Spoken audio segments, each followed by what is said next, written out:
работать по всей республике. И в этом плане для этого я и выбрал его партнером, потому что вторичное сырье приходит к нам со всей республики. Это не только Сыктывкар, это не какой-то другой регион есть, в России. ПВС у вас нет. ПВС пока в малых долях мы работаем. Мало, да, но есть. Да. Анатолий, скажи просто еще, вот, чтобы как бы закрыть этот вопрос, какой объем переработки максимально у тебя в месяц проходит? В месяц, объем переработки порядка 15-20 тонн. 15-20 тонн того самого мусора. Да. То есть Это мы на сегодняшний день еще масштабировали производство, запустили вторую линию, это мы работаем в одну линию производства. То есть сейчас мы запустили вторую линию, мы можем увеличить в 2 раза производство. А за пределы республики? За пределы республики, к сожалению, вследствие вот этого нашего логистического колена, которое ложится у нас на все, то есть пока мы не конкурентны по цене с Кировом. То есть, я правильно понимаю, Анатолий, вы по 44-му нигде в конкурсах не участвовали, чтобы поставлять продукцию? Участвовали, но, видите, участвовал я не сам, участвовали уже подрядчики. Подрядчики по прямому договору уже дали, приобретали у нас услуги. Понятно. Еще вопрос. Анатолий, можно? Да. Зовут меня Дмитрий Арпентал. А какой процент, возможно, собираемого мусора по республике вы перерабатываете? Вот 20 тонн. Это какой процент вообще от мусора республики? 20 тонн это в месяц. Ну вот сколько, какой процент? Процент в Не республике, считали, я сколько в думаю, республике нет, скапливается? во-первых, это, конечно же, можно посчитать на душу населения, тут вопросов в этом нет. Вопрос, сколько людей собирает и сдает. Ну, вот, хотя бы вот какой процент перерабатывается? Я думаю, что если Какие в рамках, перспективы на расширение? в рамках расширения, то есть тут перспектива очень большая, перерабатывать мы дополнительно начали, только буквально завели новый вид сырья, то есть это жесткие полимеры, раньше мы работали на мягких, это как бы пленочные отходы. В этом году вот буквально в ноябре завели жесткие полимеры, это как раз и посуда одноразовая, и тазики, не тазики, то есть все, что бытовое есть у нас. То есть то, что близкое к человеку, это все можно передробить, переработать. Раньше мы с этим не работали, сейчас мы начинаем с этим работать. Соответственно, рынок сырья у нас еще более объемный становится. Перспектив развития в плане реализации наших отходов, то есть нам хватит впрок. То есть в республике вот так вот завозить? Ну это все надо развивать поэтапно. Нет, в республике, если то, что он перерабатывает, это... Вот я Да, спрашиваю, это малая да. доля, конечно. Это гигантский объем Вот. сырья, который мог бы не ложиться на свалки, а... Да, и не уходить никуда в Россию, потому что сейчас он компонуется, собирается, уезжает куда-то. То есть, То есть не нам уезжать, а седать здесь. того, что у нас в республике производится, вот это вот вторсырье, тебе хватит на очень много расширений. Я Да, так тут понял. еще, это только один из этапов, и переработка, то есть также это развитие же. То есть возить нам ничего не надо, закон об Завозить нам не ничего не нужен. надо, у нас своего хватает. Все, я понял. Спасибо. То есть и к этому был вопрос. Можно да. еще вопрос? Анатолий, вы знаете о программе субсидирования, то, что программа работает государственная, что малому и среднему бизнесу государство выделяет субсидии На что? на модернизацию, Как и производства, было у нас, да. что можно вернуть денежные средства за счет оборотных или за счет заемных средств банка, и в то же время на лизинг то же самое приобретение. Знаю, Вы в знаю, курсе, знаете, да. Также на центр Но привлечения субсидируются предпринимательства. проценты, правильно? Суммы там, да, с документами, Не да, с документами? да, там бизнес-план Легализовать это составляется, оборудование. да. Надо подготовить весь пакет Я знаю, документов да, на да. конкурсной основе. Я думаю, К что сожалению, Анатолий вам- на сегодняшний момент столько уже, Возвращаться будут суммы, да.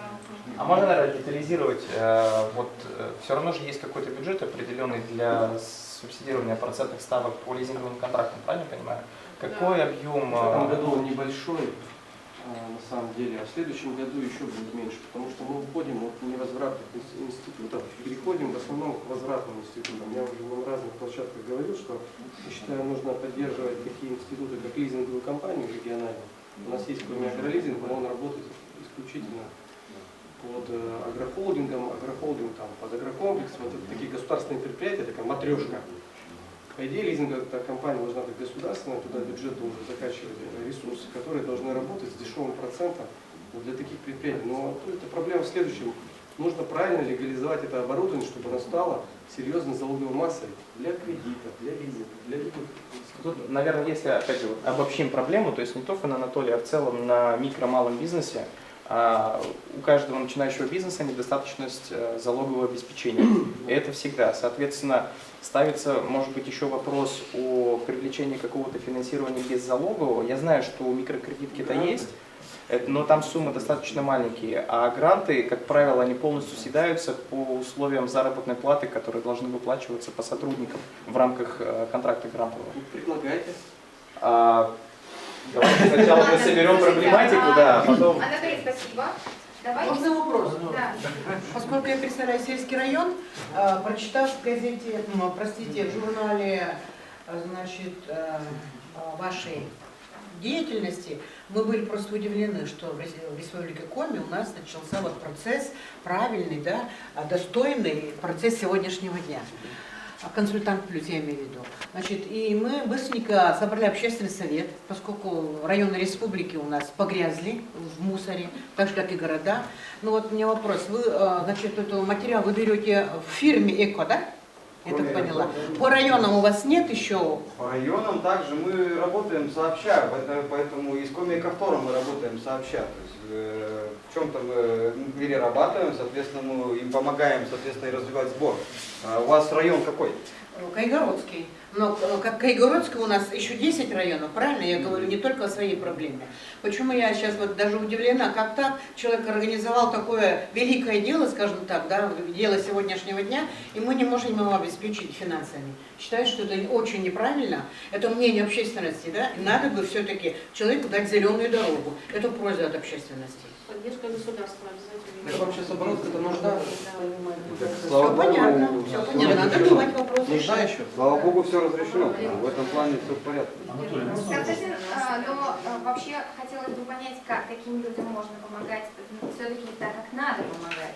Потому что сейчас этот вопрос разрешен. У него такая нетиповая ситуация с оборудованием. Я, к сожалению, Подожди, но вопрос здесь в том, что если будут какие-то инвестиционные там, новые идеи, да, какое-то новое инновационное оборудование, вы все его не сможете поставить. Это то, что сделал человек сам.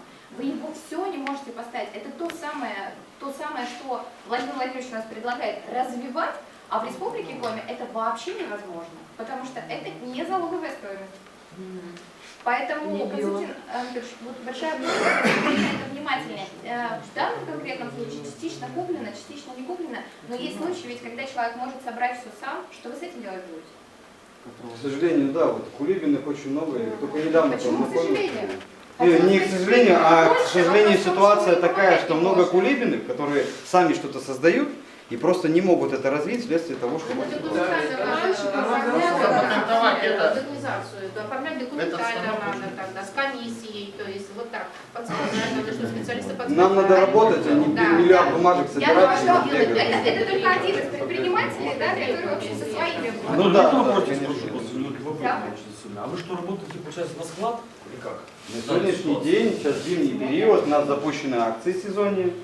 У нас есть, ну, как бы, соответственно, ну, на склад, да, зима, благоустройство. Какая себестоимость? Вы покупаете мусор? Вот я как бы это услышал, для меня это несколько так. Мы покупаем не мусор, мы покупаем вторичное Какая сырье, это себестоимость надо понимать. производства, вот покупка мусора, вот вашей продукции, себестоимость, сколько она составляет? Ну я же не буду вам Ну, примерно хотя бы, там, до 50%. Нет, конечно. Нет? Нет, конечно. Мне кажется, проблема-то заключается, что у вас Но вторичное нет спроса, сырье не да. дешевое, я вам могу сказать. То есть многие думают, что это мусор, он ничего не стоит, это неправда. То есть, ну, Мусор, мы пока он помним, доходит да, до спрос предприятия в чистом виде, он 3 раза сортируется. Соответственно, эти отходы, они приобретают уже стоимость. Не, Анатолий, вот смотрите, вот помощь государства, допустим, да, вот здесь может быть какая-то даже, вот Минэк, я знаю, что очень активно работает, там программы с малому бизнесу, но если нет спроса, допустим, вот в данной Есть ситуации. Просто есть. Спрос есть. Он просто И очень в этом сезонный. То есть ситуация такая мы не можем производственная. просто в ценник войти, получается. Нет, да, он или Причем тут сезонный. ценник? Просто Летом мы просто работаем сезон. в том, А что в это той заключается? ситуации, что у нас производство перегружено. Ну, То есть для чего сейчас поставлена вторая линия? Для того, чтобы летом подобной ситуации не произошло. да. Зарплата, аренда, всё Сейчас в аренде. необходимо платить зарплату, Понимаю. аренду, Условно, да, отвечая на вторичное вопрос, сырье на склад. приобретаться. Налоги. Зимой Да, просто у нас да. прошлой была ситуация с переездом, то есть А даже большие... летом. Все понятно. Ладно, Анатолий, все, спасибо. Да, пожалуйста. Вопрос.